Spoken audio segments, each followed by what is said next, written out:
Assalamualaikum warahmatullahi wabarakatuh. Izin memperkenalkan diri, nama Firdaus dari Prodi PJKR NIM 2000134. Baik, langsung saja saya akan membacakan resum tentang kontribusi psikologi pendidikan bagi pendidik. Kontribusi psikologi pendidikan bagi pendidik yaitu menjadikan pendidik lebih terbuka terhadap perbedaan individu peserta didik.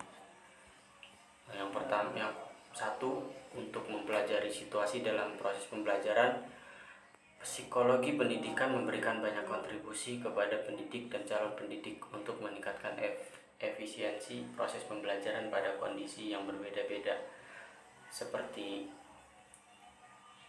satu, memahami perbedaan individu peserta didik. Kedua, penciptaan iklim belajar yang kondusif di dalam kelas. Ketiga, pemilihan strategi dan metode pembelajaran.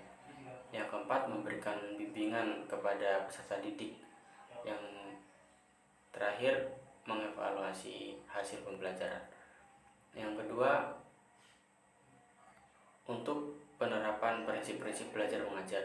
Yang pertama, ada menetapkan tujuan pembelajaran. Yang kedua, penggunaan media pembelajaran. Dan yang ketiga, penyusunan jadwal pelajaran.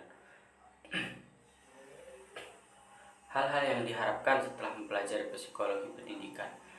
Dengan memahami psikologi pendidikan, seorang pendidik melalui pertimbangan-pertimbangan psikologisnya diharapkan dapat satu, merumuskan tujuan pembelajaran secara tepat. Yang kedua, memilih strategi atau metode pembelajaran yang sesuai. Ketiga, memberikan bimbingan atau bahkan memberikan konseling. Yang keempat, memfasilitasi dan memotivasi belajar peserta didik. Yang kelima, menciptakan iklim belajar yang kondusif. Yang keenam, berinteraksi secara tepat dan dengan siswanya. Yang terakhir, menilai hasil pembelajaran yang adil. Kontribusi psikologi pendidikan terhadap proses pendidikan. Pentingnya psikologi dalam pendidikan yaitu psikologi membantu pendidik memahami karakteristik kognitif, afektif, dan psikomotorik peserta didik secara integral.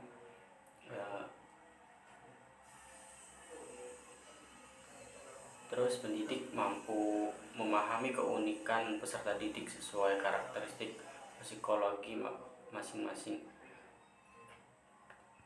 Dan yang terakhir, pendidik mampu mengatasi masalah belajar dan menciptakan lingkungan yang kondusif serta menyenangkan bagi peserta didik.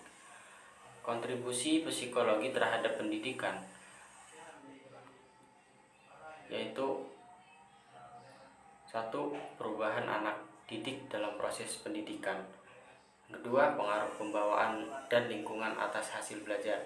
Yang ketiga, hubungan antara teknik mengajar dan hasil belajar. Yang keempat, pengaruh kondisi sosial terhadap belajar. Yang kelima, pengaruh interaksi pendidik dan peserta didik. Yang keenam, pengaruh perbedaan individu terhadap kemampuan belajar. Kontribusi psikologi pendidikan bagi pendidik. Psikologi pendidikan yaitu terbagi menjadi 4. Satu, pengembangan kurikulum. Kedua, pengembangan program pendidikan. Ketiga, sistem pembelajaran. Dan yang keempat, sistem evaluasi. Kontribusi psikologi pendidikan bagi pengembangan kurikulum. Kurikulum adalah seperangkat pengalaman belajar yang direncanakan dan dilaksanakan baik di dalam maupun di luar sekolah untuk mencapai tujuan pendidikan. Pengembangan kurikulum dilakukan dengan mempertimbangkan aspek-aspek. Satu, karakteristik psikologis peserta didik. Dua, kemampuan peserta didik untuk melakukan sesuatu dalam berbagai konteks. Tiga, pengalaman belajar siswa. Empat, hasil belajar learning outcomes. Dan yang kelima, standarisasi kemampuan siswa. Penyusunan buku ajar didasarkan pada segi-segi psikologis peserta didik. Kontribusi psikologi pendidikan bagi pengembangan program pendidikan. Misalnya penyusunan jadwal pelajaran, jadwal ujian, dan seterusnya tidak bisa lepas dari aspek psikologis peserta didik. Penentuan jurusan atau program dan pengembangan program harus mengacu pada upaya pengembangan kemampuan potensial peserta didik. Kontribusi psikologi pendidikan bagi pengembangan sistem pembelajaran. Pertama, pemilihan teori yang akan diaplikasikan.